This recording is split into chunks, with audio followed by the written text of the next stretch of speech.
All right, folks.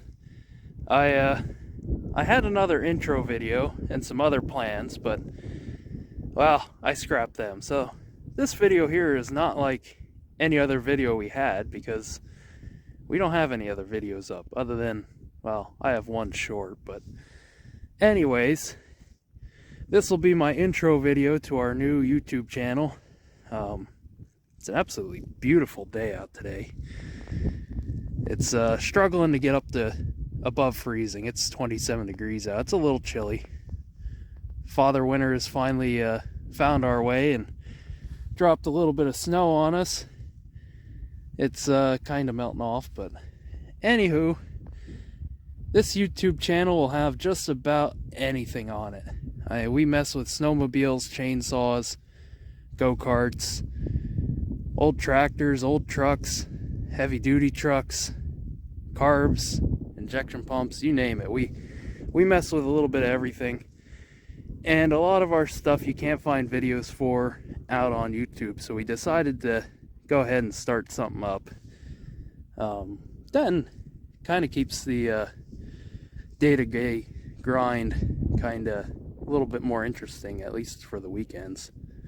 I am by trade a diesel mechanic, but outside of that, once you learn diesel mechanics, you can really work just about on anything.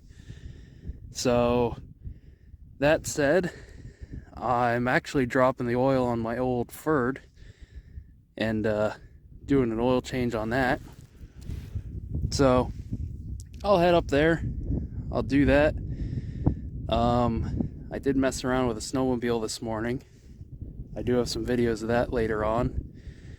And some old tractors that I've been messing with. I probably should have taken some videos back in the fall and last year, because when I had done my cab off kind of restoration on my Ford, it would have been nice to have some videos of where things went, because, well, I kind of struggled to find where things went, because I got that truck in a box of parts and really didn't go back together as quick as I needed to, because I had to do a lot of research on it and I didn't take it apart, so it made it 10 times harder.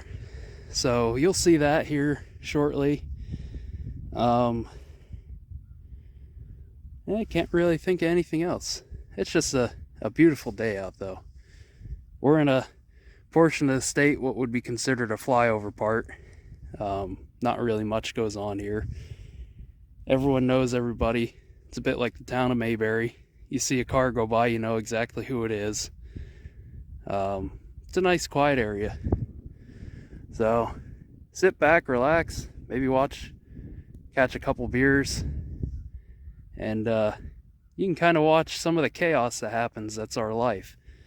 It definitely isn't dull, that's for sure. Yeah, I love winter mainly just because of this site here. It's a really nice day out. Just nothing but rolling hillsides, countryside. A lot of beautiful landscape. Yeah. My hands are getting a little chilly, but it's it comes with the territory.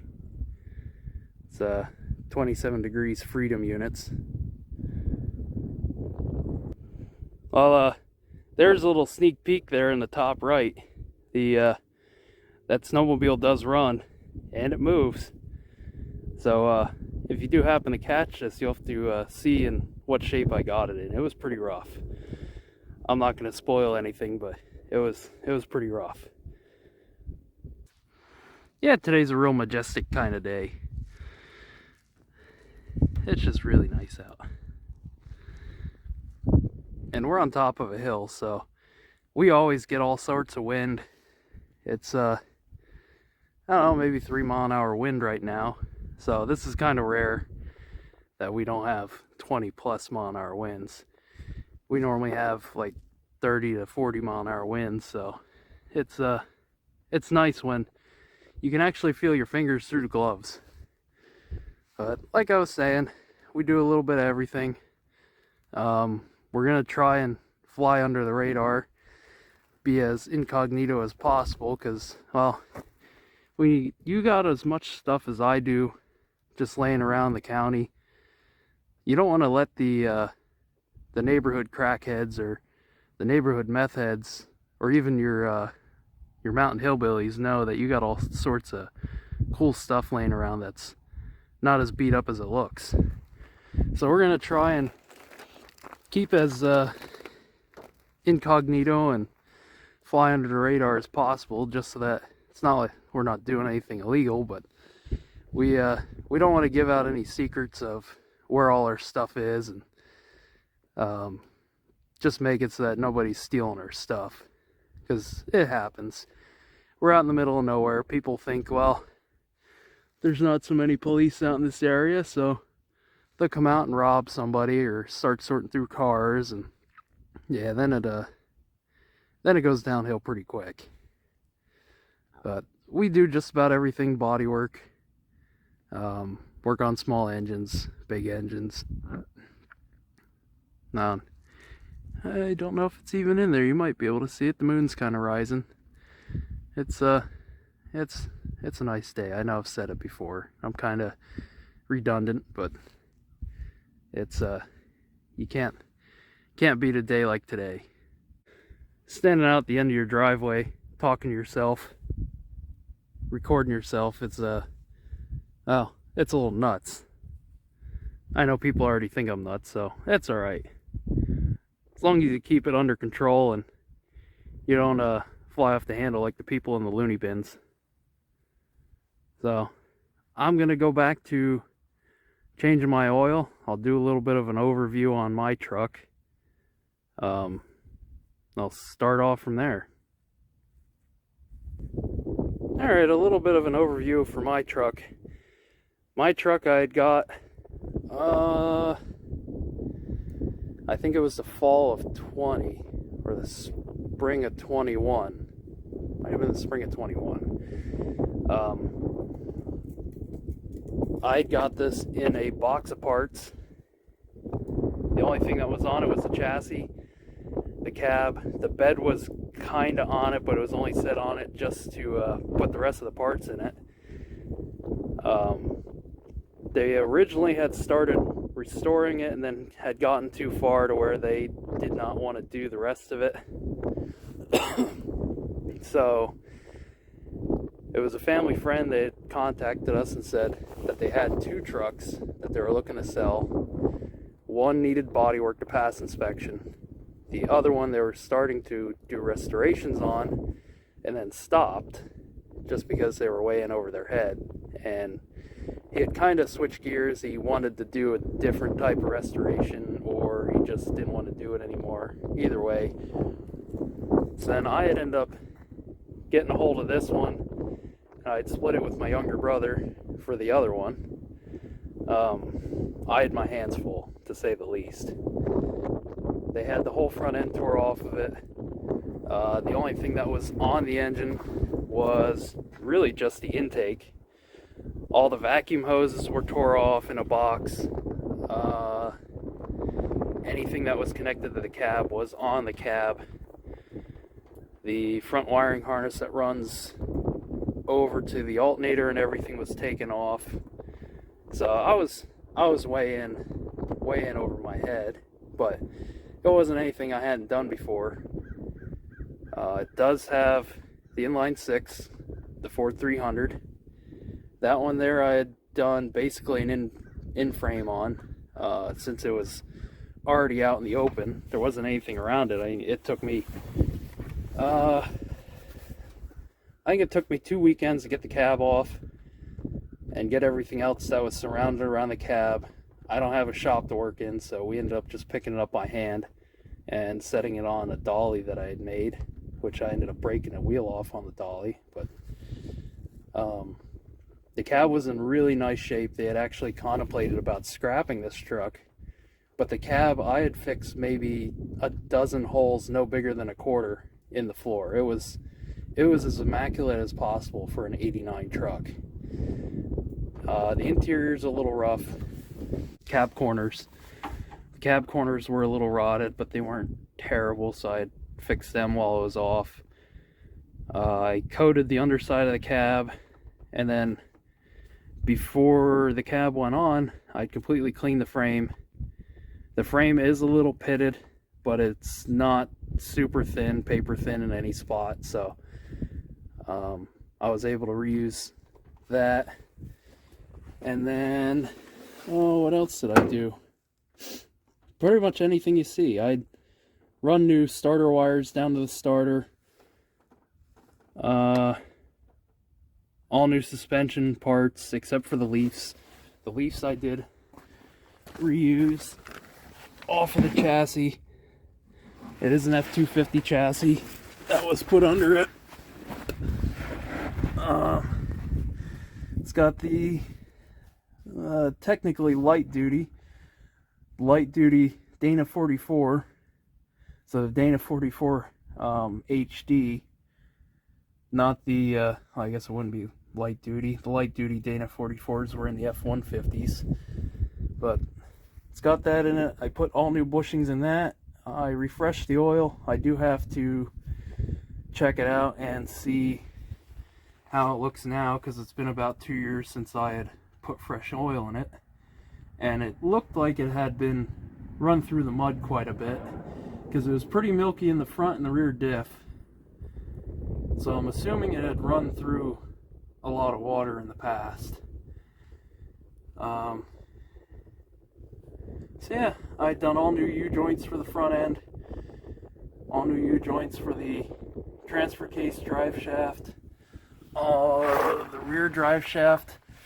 I had put new U-joints in that. I had run a new muffler, which I had pretty much custom make. I had to custom make that. I put a new cat in it, which was why I had to custom make it, because the old cat was missing. All new bushings in the rear, both rear springs. I had reused the springs. None of them were cracked or bent or broken, so they were in good shape. And new tires all the way around, new shocks all the way around.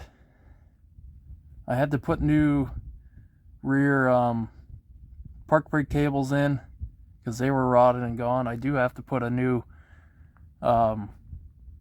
rear fuel tank in, because that one's pretty rotted. I don't want to reuse that one, so I only used the midship tank. This one does have 2 tanks.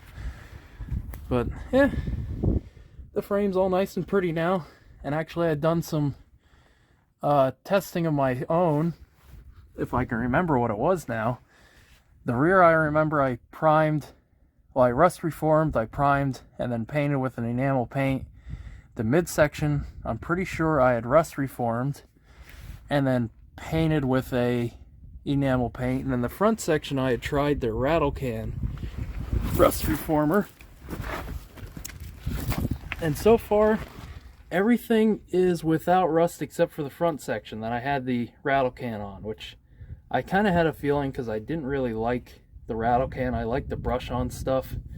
The brush on Rust-Oleum rust reformer seems to work the best out of it. We do just about everything. Bodywork, we're trying to get a little bit of restorations in, trying to restore some of these, keeping them up and going. I got 2 Bronco 2s. The one's waiting on a partial rear end restoration, because the rear end's getting pretty rotted. I got another one that needs engine work, needs transmission work, and then floor pans are rotted. That one was actually my first vehicle. I got that majestic little Ford Ranger back there. That one there I also run around with. That one's actually not bad of shape. It's got a little bit of bed rot showing up. The frame was a little crispy, but I stopped that. I'd done some rust reformer on that. And then I got snowmobiles, old tractors, you name it. So you guys will end up seeing everything. I try and keep busy. So I guess I'll get back underneath this. I did drop the oil. I had to go get a filter wrench, because some gorilla that changed the oil before me had tightened the filter way too hard, so I gotta go get a filter wrench, take the filter off. I was checking over this. I did have some issues with parts when I was ordering this for gaskets. When I got my side cover gasket here for the tappets, it was kind of misshapen. And I don't remember, but I think I had gotten a silicone one or a rubber gasket. And it just didn't want to stay. So I ended up keeping it in the warm when I had done it. Because I think when I had put the engine back together, it was like end of September or October. So I kept it in the garage, kind of spread it up a little bit so it fit, and it fit. But now I have a little bit of an oil trail there in the back, so I'll have to probably get another gasket for that eventually. But my original plans were to do kind of a cheap in-frame, because my original idea was to possibly turbo this, make it a real nice pulling truck for pulling trailers. But I need another donor engine. So this one here I kind of just did up as not as cheap as I could, but hit every stop about as best as I could, because I didn't really know exactly how many miles were on this. Supposedly it had 130,000 on it, but these gauges only have 6 spots. So with the 6 spots you can only hit 99,999 miles before it rolls back over to 0. So I don't know how many times it had rolled back over to 0. And I don't remember if the guy I got this off of was the original owner. But I'll go ahead and get this filter off here, and we'll do the rest of the oil change. Best part about this one is it's easy access to the filter. This guy's real easy to get to. I like the look of the old Highboys, so that was kind of my intentions for this truck, is to make it kind of look like an old Highboy, even though it's a little bit newer. I just love the look of them. So I like the open wheels here. It does have the tubs, but I like the open wheels. It just makes everything look a little bit nicer. Evens everything out. And it doesn't look like your cookie cutter everyday truck.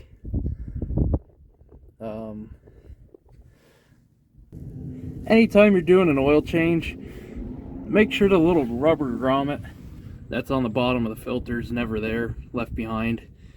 If you do and it's still there, it's gonna end up leaking between the 2 rubber grommets. If there's any dirt around it, clean that up before you put a filter back in it. I normally like to try and run Purelators or Motorcraft in my Fords, or I'll run Napa Golds. Napa Golds are pretty good. I don't normally like running Frams, but I ended up getting a hold of, I think there's 9 or 10 of them, the one box that I got. One of the guys at work was selling them because he no longer needed them, because every single one of these old Fords ended up using the same filter, no matter what size.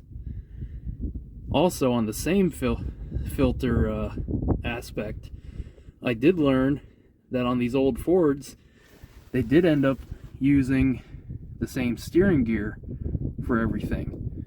So if you are doing some part searching, and now it's kind of getting tougher and tougher to find them, but these older Fords ended up using the same type of steering box for your Rangers, the Bronco 2s. I don't know about any of the cars, because some of them had rack and pinion, but most of these older trucks or SUVs ended up using the same steering gear. So I did learn that. And it's kind of a nice tidbit to know, because it's not getting any easier finding parts for these. Parts are still fairly easy to get to and find, but if you're trying to find one off of like an old Ranger or an old Bronco 2, some of those parts don't cross over as easily as they should have. Alright, well, the cold was having its way with well, batteries and cold really don't go together. So now I'm hooked to an umbilical cord, and I got the bottom plug in. I put the filter on. Now I'm filling it full of oil. I like running Wolf's Head just because, well, it's upside down, but you can see right there, it's made in the USA, or at least so they say. I like running anything that's made in USA if I can. Helps the US businesses out instead of shipping them over to China or Russia or anywhere else around the world. I like helping out the USA, even if it costs a little bit more. This engine here takes 5 quarts typically. With a filter, it's 6 quarts. Anytime you do a filter, it normally takes about an extra quart of oil. So this guy, with the filter change, was 6 quarts. Anytime I do an oil change, I try and look over the car too, check and make sure nothing's loose or beaten or battered. Then at least I can get some parts ordered. Then I can fix it the rest of the way. This isn't a, if you were hoping for it, this isn't a garage like Whistling Diesel has. We're not beating and battering stuff that looks awesome and, well, just spending mommy and daddy's money until they kick you out of the house for destroying too much stuff. No, this is all hard-earned money, so we want to keep stuff going as much as we can, getting it back to the way it was when it left the factory, or at least attempt to. So I'll get the oil rest of the way filled up.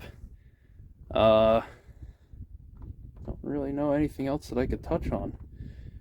Anybody else that's younger, that's looking to try and maybe get in the trade of mechanicking, I'd strongly suggest it. I can't complain. I make fairly decent money out of what I'm doing, and I like doing it every day. Yeah, I think that's just about it. I do when I do fill filters, I will fill the filters. There's a big debate on whether you should fill filters or not. It's kind of personal preference. This one here, where the filter's situated, there's no way I'm able to fill that. It's sitting on its side, so at most I can fill it halfway. But if you're working on cars that are super dirty and you don't want to try and get as much dirt in there as possible, then if you have it filled, then you're trying to make sure you're not banging it off of things. And normally when it's filled, you're bumping into more things because you don't want to spill what's in there. So it depends on the vehicle and what I'm doing. But this one here I don't fill. I do run it, check for leaks anywhere, because you never know if one of those O-rings let loose or it spun on and the O-ring fell off and it just pinched it. Or I run it, check for leaks underneath, make sure nothing's dripping out of where it should have been clean. Oil pan bolts. You don't need to run an oil pan bolt on with a 1/2-inch impact, believe it or not. They're only in sheet metal, so if you give that more of a tug than what you need, it's just going to end up rounding that off, and then you're going to have a bad time because you're going to have to put a pan on. This one here, it does take a 3/4 inch socket, but you don't need to do your 3/4 inch torque spec. It's, I think it's like 80 foot-pounds or 100 foot-pounds. There's no way that's going to hold. So I bring it down till it's snug and then just give it a little 1/8 inch turn, and then there's no way it's going to fall out. You don't need the Loctite or anything goofy like that. Well, I guess I'll wrap up this video here. I'll get the rest of this finished up, run it, check for leaks, and hopefully you guys like and subscribe to our channel. We got a lot of projects slated for the rest of the year, so you can kind of watch through what we're doing and maybe you'll learn something, or maybe not. Maybe you'll just like it to watch us struggle. But till next time, catch you later. If you're the type of person that just took offense to me buying some USA made oil, then I don't care. As far as I know, as far back as this country's been around, somebody in my family has fought, and some of them have died to keep us where we are. So that little label there, made in the USA, means a whole lot to us. I mean, we've had family members in the Revolutionary War, the Civil War. We had one family member die in the Civil War down in Fredericksburg, Virginia. World War I, World War II. I had a great uncle that, would have been great uncle. He's buried over in Holland. Vietnam. The only ones that we haven't been in were the most recent ones. And, we'll go ahead and keep on fighting for that made in the USA as much as we can. I forgot to add in too, I'm one for naming some vehicles. This one here has lovingly gotten the name Frankie. I didn't actually come up with it, but it's a fitting name because, well, it was Frankenstein together from boxes of parts. And yeah, so now it's got the name Frankie. So if I mention it, then I'm not nuts and I'm not talking about somebody else. It's the truck. The truck's Frankie.